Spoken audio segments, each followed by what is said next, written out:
আমরা আজকে যে অনুষ্ঠানে একত্রিত হয়েছি এটা সিরত সম্মেলন।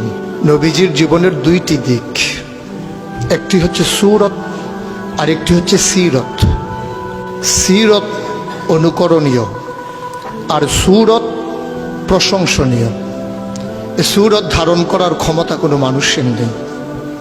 শামাইলে তিরমিজির হাদিসগুলো যখন পড়তাম, হৃদয়ের আয়নায় একটা মূর্তি দাঁড় করিয়ে নিতাম, একটা অবয়ব দাঁড় করিয়ে নিতাম, একটা আকৃতি মনে মনে কল্পনায় ভাসিয়ে নিতাম।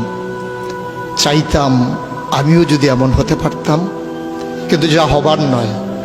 তিনি ছিলেন মধ্যম আকৃতির সুঠাম দেহের অধিকারী একটি মানুষ। তার চুলগুলো ছিল ঘাড় পর্যন্ত প্রলম্বিত, হালকা হালকা কোকড়ানো। তিনি যখন চুলের ভিতরে তৈল দিয়ে আছড়াতেন, মনে হতো মৃদুমন্দ ঢেউ দেখা যায়। তার কপাল ছিল চওড়া, ভ্রুগুলো ছিল জোড়া ভ্রু, ধনুকের মতো বাঁকা। চোখের পাতাগুলো ছিল ফুটন্ত গোলাপের গোলাপি রঙের এক একটি পাপড়ির মতো।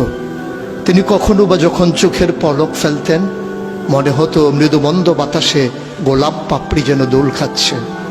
তার চোখের সাদা অংশ ছিল রক্তিমাভ সাদা, কালো অংশ ছিল কৃষ্ণ কালো। তার নাকটা ছিল খাড়া, নাকের ছিদ্রগুলো ছিল ছোট ছোট। নাকের নিচে ছিল সরু চিকন গোঁফ, গোঁফের নিচেই সেই গোলাপি রঙের ঠোঁট। তার ঠোঁটগুলো যখন কখনো বা মুচকে হাসত, গোটা পৃথিবীর মানুষ অবাক বিস্ময়ে দেখত গোটা পৃথিবীতে যেন বিজলি চমকিয়েছে।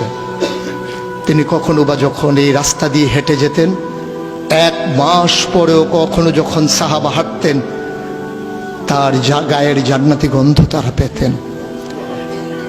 মায়েরা উম্মাহাতুল মুমিনিন যারা, তারা নবীর যখন কখনো এই ঘামে ভেজা শরীর নিয়ে ঘরে ঢুকতেন, কপালের ভিতরে মুক্তোর দানার মতো ঘামগুলো যখন জমে থাকত, মায়েরা ছোট্ট শিশি খুঁজে সেই ঘামগুলো শিশিতে ভরে জমা রেখে দিতেন, কখনো বা ঈদে কোনো অনুষ্ঠানে যেন আতর হিসেবে ব্যবহার করতে পারেন।